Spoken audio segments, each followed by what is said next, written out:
Hi, welcome to Adipoli recipe. நம்ம இன்னைக்கு Onam special ஒரு இஞ்சி புளி தான் செய்ய போகிறது. இது புளி இஞ்சின்னு சொல்லுவாங்க. இதோட டேஸ்ட் கொஞ்சம் டிஃப்ரெண்டாக இருக்கும். புளிப்பு, இனிப்பு, காரம் எல்லாம் சேர்ந்துருக்கும். வாங்க எப்படி செய்யலாம்னு பார்க்கலாம்.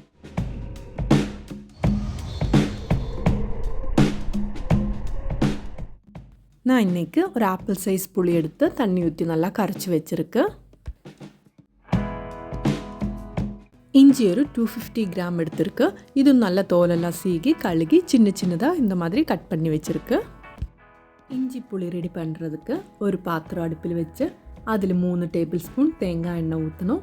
இல்லைன்னா நல்லெண்ணெய் கூட யூஸ் பண்ணலாம்.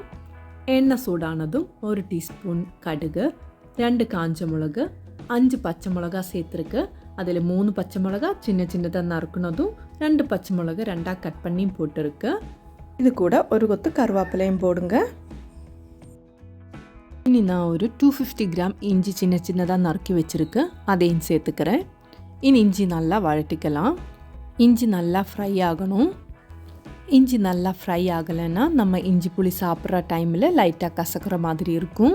நம்ம இஞ்சி சும்மா சாப்பிட்ற டைமில் ஒரு டேஸ்ட் இருக்கும் இல்லையா, அந்த மாதிரி இருக்கும். இப்போ பாருங்கள், இஞ்சி கொஞ்சம் கோல்டன் கலர் ஆயிடுச்சு. இனி கொஞ்சம் நேரம் கூட ஃப்ரை பண்ணணும். ரொம்ப கருகிடவும் கூடாது. இஞ்சி நல்லா ஃப்ரை ஆகிடுச்சின்னா பாத்திரத்தில் எதுவும் ஒட்டாமல் நல்லா இலகி வந்துடும். இப்போ இஞ்சி நல்லா ஃப்ரை ஆகிடுச்சு. இனி நமக்கு கொஞ்சம் மசாலா சேர்த்துக்கலாம். இந்த டைமில் அடுப்பு லோ ஃப்ளேமில் வைங்க. 1 டீஸ்பூன் காஷ்மீரி மிளகாத்தூள், 1/2 டீஸ்பூன் மல்லித்தூள் சேர்த்து நல்லா மிக்ஸ் பண்ணுங்க.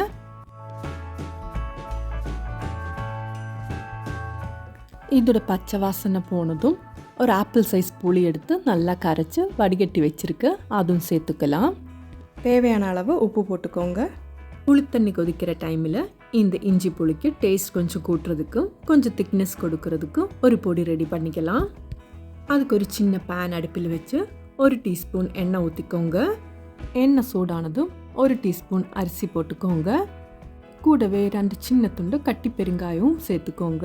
இனி ஒரு 1/2 டீஸ்பூன் வெந்தயம், 1/2 டீஸ்பூன் உளுந்து பருப்பு இதெல்லாம் சேர்த்து நல்லா ஃப்ரை பண்ணி எடுங்க. இது சூடாறுனதும் மிக்ஸி ஜாரில் போட்டு பொடி பண்ணி வைங்க. இப்போ புளி தண்ணியும் நல்லா கொதிச்சிடுச்சு. இந்த டைமில் நம்ம ரெடி பண்ணி வச்சிருக்கிற பொடியும் சேர்த்து நல்லா கிளறி விடுங்க. இனி கூட கொஞ்சம் வெல்லம் சேர்த்துக்கலாம். இது ஒரு 5 டீஸ்பூன் அளவு இருக்கும். உங்களுக்கு ஸ்வீட்னஸ் பிடிக்கும்னா இன்னும் கொஞ்சம் சேர்த்துக்கலாம். இந்த டைமில் உப்பு, ஸ்வீட்னஸ் எல்லாம் செக் பண்ணிக்கலாம். ஏதாவது தேவைப்பட்டுச்சுன்னா நம்ம சேர்த்துக்கலாம். இப்போ நம்மளோட சூப்பரான இஞ்சி புளி ரெடி ஆயிடுச்சு. இது செஞ்சு அடுத்த நாள் சாப்பிட ரொம்ப நல்லாயிருக்கும். உடனே சாப்பிட்டா கொஞ்சம் கசக்கிற மாதிரி இருக்கும். இது ஊறுகாய் எல்லாம் வைக்கிற மாதிரி ஏர்டைட் கண்டெய்னர் போட்டு 1 வீக் வரைக்கும் ஃப்ரிட்ஜில் ஸ்டோர் பண்ணி யூஸ் பண்ணலாம். இந்த ஓணத்துக்கு நீங்களும் இந்த ரெசிபி கண்டிப்பாக செஞ்சு பாருங்கள்.